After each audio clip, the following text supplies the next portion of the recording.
Hi students, in our body 206 bones are there. These are all bones which carry into axial skeletal system and appendicular skeletal system. Whatever it is, these all should be need some joint. These all bones should be joined each other, or else there is no chance of certain framework. For that, joints are very essential. It means two bones together joint together, they make as a one joint. So here you know that all different bones in our body, they should be articulate together as a joint. Now here see, joints in our body, these are categorized into main three categories are there.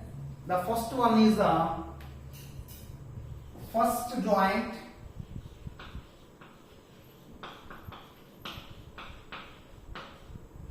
synarthrose joint. First one is a synarthrose joint. This joint also called as fibrous joint. Fibrous joint. Synarthrose joint also called as the fibrous joint. This is the first category. And the other name, we have a fixed joint. Fixed joint. This joint also called as a fixed joint and synarthrose joint and fibrous joint. That is the first category. If you go for the next one, which is known as the amphiarthrose. Amphiarthrose is the second category. In this is also known as slightly movable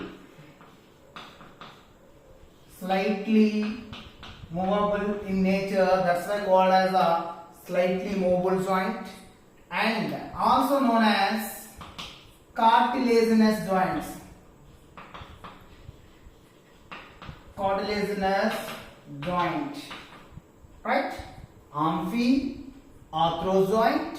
This is also known as a slightly movable joint because it is allows the very slight movement, and this is also called as cartilaginous joint because of that cartilage is present in between the joint. And here last one is diarthrose joint. Last one is diarthrose joint. This is also known as synovial joints.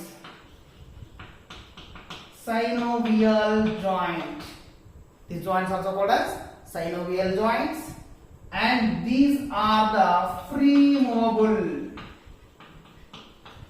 These are the mobile joints. See here, these are the immobile joints. These are slightly mobile joints. These are the freely mobile joint. These known as the synarthrose joints. These are known as the amphiarthrose joints. These are the diarthrose joint. These are also known as the fibrous joint, and these known as the cartilaginous joints. These known as the synovial joints. These are the fixed joints. Remaining these are the slightly mobile and freely mobile. Now here see, in this synarthrose joints present in our body in a skull. We know our cranium, which have that structure of 8 bones. There is a frontal, parietal, and temporal, occipital, sphenoid, ethmoid. These all should be gathered and they joined in the skull with the synarthrose joint. These are the called as the sutures. These structures called as the sutures, right? Example of this, we should write example: skull bones, they join together with the synarthrose joint, which are not movable, which are immobile joints. And one more example: tooth on jaw socket. Tooth on jaw socket is the example of synarthrose joint, which are the fixed joint. We call it the fixed joint, right? We'll move for the amphiarthrose joints. are the slightly movable joints. See here, these allows the little movement. For this example, vertebrae. Between the vertebrae, the cartilage is present. For example, if it is the one vertebrae in vertebral column, and this is the other vertebrae, in middle we can find the disc or the pad. This is the disc or pad, which is made of the cartilage. In between these vertebrae, 26 vertebrae are there. Between that intervertebral disc there, that is made up of the amphiarthros joint. It allows the slightly movement. It allows the slight movement to the vertebral column. One more example is, we can write example where the ribs are joined to the sternum bone. Means here rib, between the rib and sternum have these amphiarthros joints. Next, go for the synovial joint or diarthros joint, and here number of classification is there. It will be going to divide into 6 types, which are the, I am writing here, diarthros. Diarthros joints we known as what we call here synovial joints. Synovial joints. First, I'll do the classification, which is a flow chart. Here, the first one is we know that ball and socket joint. First one, ball and socket joint, and next one is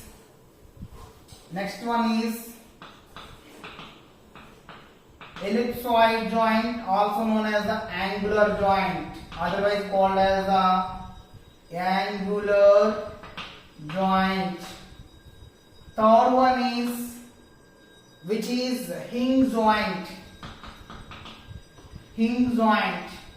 Fourth one, pivot joint, and fifth one is here ball and socket joint, ellipsoid joint, hinge joint, pivot joint, and moreover the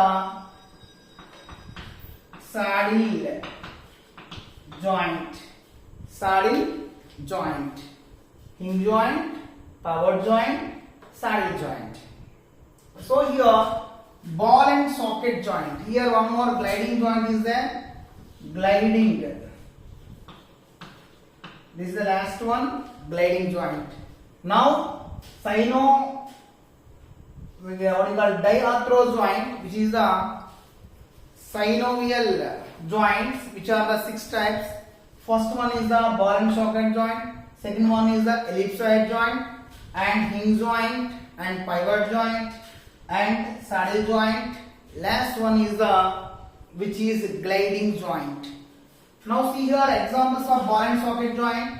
Here one end of the bone, it should be as a convex, other end is the concave. So ball and socket, they should be articulate like that. The joint is simply what articulation of 2 bones with suitable plane. Here see ball and socket joint. We can give the example here that in our pectoral girdle there, pectoral and pelvic girdle. Here where these shoulder joint, we can give example, shoulder joint and hip. These two are where the hind limbs are attached to the pelvic girdle with the acetabulum. That's known as the hip girdle and shoulder. These two are the examples of ball and socket joint. Whereas the ellipsoid joint or the angular joint, here our radius. Radius is there,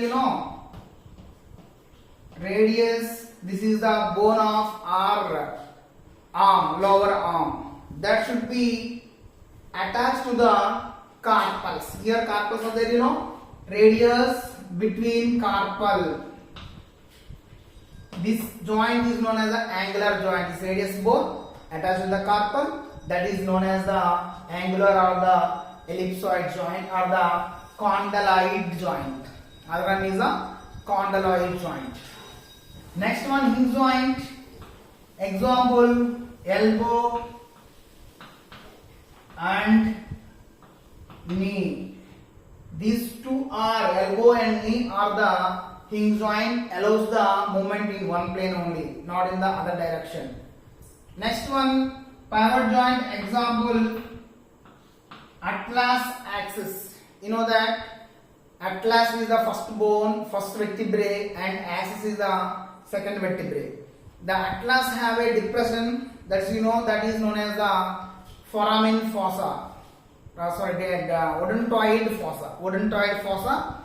That odontoid fossa depression is there. That axis have a odontoid process that should be articulate like that. It allows the full direction movement. Example is here, axis, atlas and axis. Pivot joint, you can find the atlas and axis in the neck region. Right? This is the first vertebrae, second vertebrae. Between these two have a pivot joint is there. And moreover, the same pivot joint you can find in the below the elbow, where the radius is joined to the ulna, where the radius joined to ulna. These have a same pivot joint should be there in that only. Saddle joint. Saddle joint, here see carpals and metacarpals. Carpals here there and metacarpals. These two should be joined to the thumb. That region have a saddle joint. Thumb. With that, these carpals and metacarpals. Right? And here last one is the gliding joint. Gliding joint, we can find the wrist bones, which are the carpal and tarsals. In our ankle, you know, these are the carpal and tarsals. These two are the examples of gliding joints. These gliding joints, they allows the movement. Here you know that these bones are there, the wrist bones, which are 8. They should be like a marble, like round bones. They allows the one and after another they will be glide. So these are the different joints which present on our body, right?